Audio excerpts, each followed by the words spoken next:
Hi, my name is Melinda Coletta. It's my husband Phil Griffin. Together we're Professor Chef and we teach you how to play with your food. So Meatless Monday, it's time to make some black bean burgers with some smoked cheese.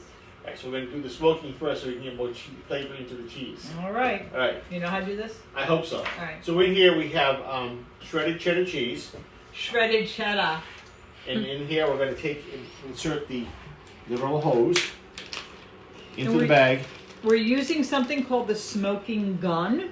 In here there's wood chips. We turn it on. There's a motor. And then we light it on fire. And of course, we messed it up as usual. How did I mess it up? Because it was the hose was kinked.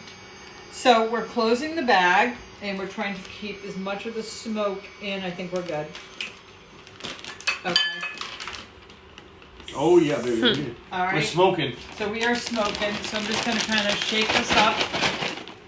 And all that smoke is going to get into all the cheddar cheese. And it goes remarkably fast because normally a smoking process is a long one. Right. But when you're smoking cheese, it's called a cold smoke. Go ahead, I can tell you want to jump in. No, go ahead, cold smoke. Cold smoke. A cold smoke. And it's a little hard to control. This is really easy, and the deeper you want the flavor, you just keep re-smoking it. And it's absolutely remarkable how quickly that this smoking process works, especially because the cheese is shredded. Shredded makes it work a lot better. Yep, good job. All right, so we are using some black beans that we cooked today. We soaked them overnight, simmered them for a couple hours, and now we have them pre-cooked. We buy our beans from a company called Rancho Gordo, or we get our beans from a company called Rancho Gordo. It's a bean club. So we belong to the bean club. You can just buy beans from them, or we have bean clubs. We get beans every month, every quarter. So these are the beans from there. And there's a huge difference between using dried beans and canned beans. The dried beans that you rehydrate and cook have so much more flavor, and they're extra special, delicious. But even these, because you get some kinds of varieties you would never think of. Like one of those is called a Christmas lima bean, and it's got red and white stripes. They're just it makes you try different things. And beans are something you should have on hand, especially in times like this. Yeah, especially it's a good protein source. It's shelf stable, etc., etc., etc. Dry beans. Yeah. Well, yeah. Even canned beans are good. Okay, yeah. So what I've done is I've taken and mashed these with a potato peeler. That's a potato masher? Potato masher. I didn't go to culinary school, but I'm pretty sure. Well, I mashed them, whatever. With something that begins with a potato. All right.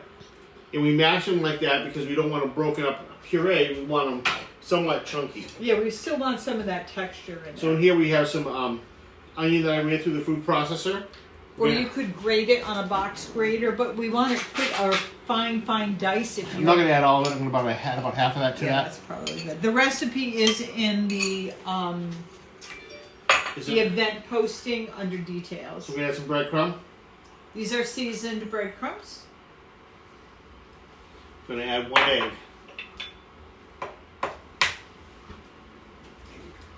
And mix it all together. Oh, little chili powder. Yeah. So the recipe calls for chili powder and a hot sauce. I just like the heat from chili powder. I'm not a big hot sauce fan, so I'm Go making figure. I go with both, but yeah. You know. And then we mix it all together. It's pretty easy. Yeah. Just get it all combined, all happy. If you're gluten free, you can use a gluten free cracker. Would work really good in this recipe. How would rice checks, you think? Yeah, why not? Rice checks would work, corn checks would work. And there was a little bit of black beans juice in here also. So we get some of that flavor. Mix it all together. I think, it's looking pretty good. It's looking pretty good. All right. It's not perfect, but yeah. Nobody want to sit here and watch you stir the damn thing. All right. And now we're going to turn around and make a couple bean burgers. Now these I've already pre-made. What's nice about these two is they hold up pretty well. If you can chill them or freeze them, they will cook a little bit better. They set up nice.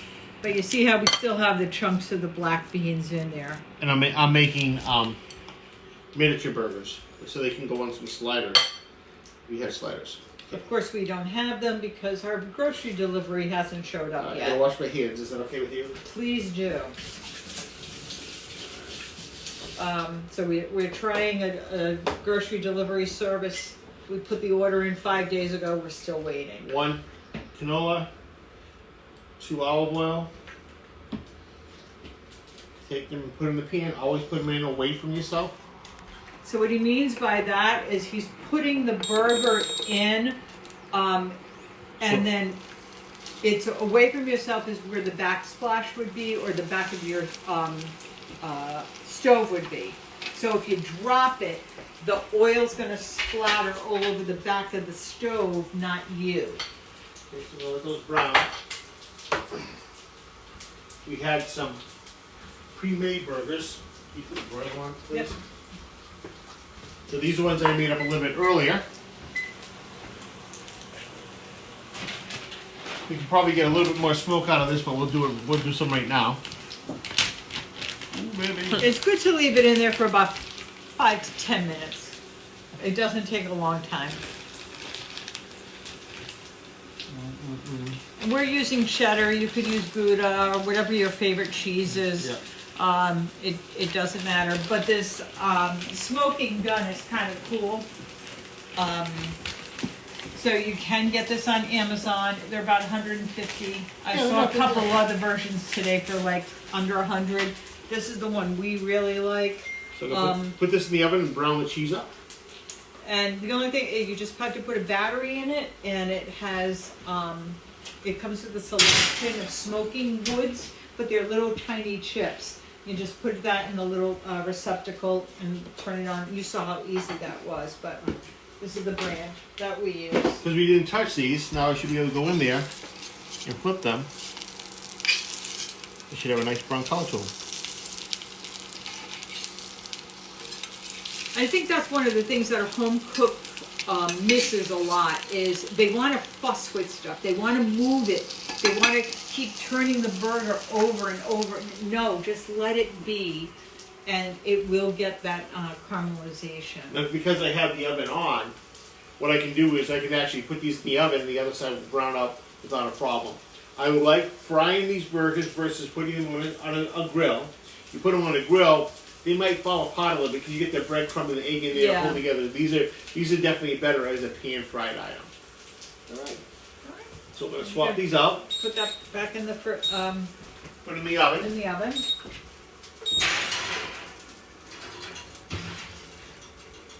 Oh, no, you know.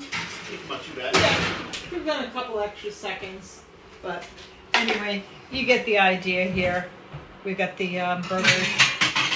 So once again, we don't have any slider buns to put them on, but if we did a great accompaniment for this would be a hot honey and yogurt. So if you took yogurt and added a little bit of hot honey to that, it's excellent on top of these burgers. So, are you going to taste test them? Taste test it. Okay. Smoked cheddar. Yeah, it's hot. Yep. Keep it out of the oven. You proud of yourself?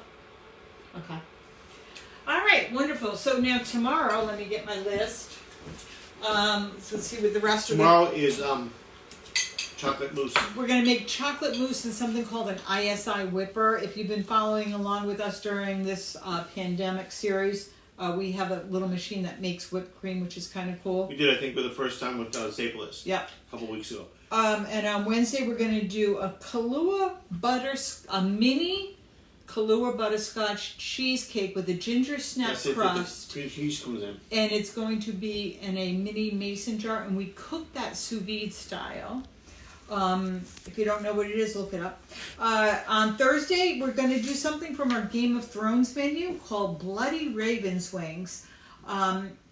We dye the chicken wings black. We inject them with Bloody Mary mix. Really good. It's really good. It looks like hell, but it's a fun thing to do. And on Friday, we're going to do a steak with a béarnaise sauce.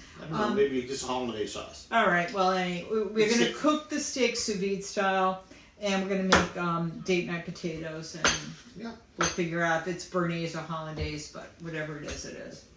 All right. See you tomorrow, live at 5. Yeah, same back channel.